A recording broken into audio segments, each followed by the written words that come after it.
Hey folks, just here with a quick tip for for those of you with the Hornady lock and load and the case feeder. If you're like me, you love the case feeder, but it can occasionally be frustrating with having various issues, feeding the cases, either when the plate comes up and the shell drops onto the shell plate. If you don't have this push rod and the feed tube adjusted just perfectly, sometimes the case drops a little too early or a little too late, and the result of that is that it will land on there, bounce off, and kind of slow you down. So I've seen a couple different people, and they will attach a small piece of tape or cardboard or something right here to help kind of catch the case as it comes down out of the drop tube. I didn't really like that because as the next case came down, if for instance it was upside down or whatever, and sometimes this little tape would start getting bent, it just kind of got in the way.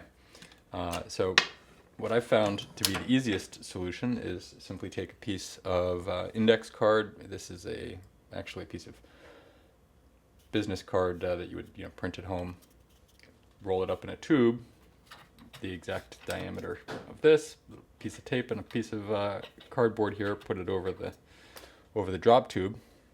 You can see I put a little notch in here to cut it out for where the V-block feeds up, and it feeds up just in there, and you just slide it up. And I don't have it attached, nothing's holding that on other than friction, and it will stay there. I've had it on for thousands of rounds.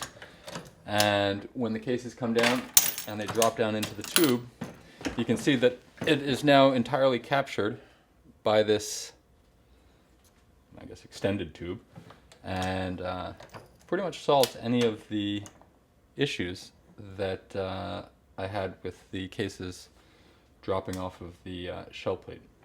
So that was very convenient. The other nice thing about this solution is that one of the things that really bothered me with this whole feed mechanism is the time that it takes to switch this drop tube out when changing from a smaller case like a 9mm to a larger case like a 45, or maybe a rimmed case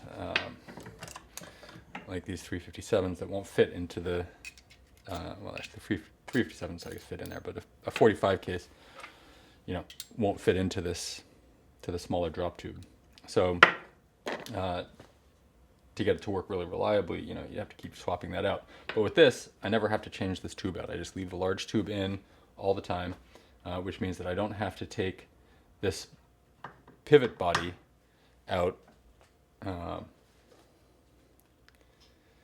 which, as you know, in order to get this drop tube out, you have to take this pivot body out, which means undoing this screw at the top here, which is kind of a pain. You have to pull this whole thing out, put it back on.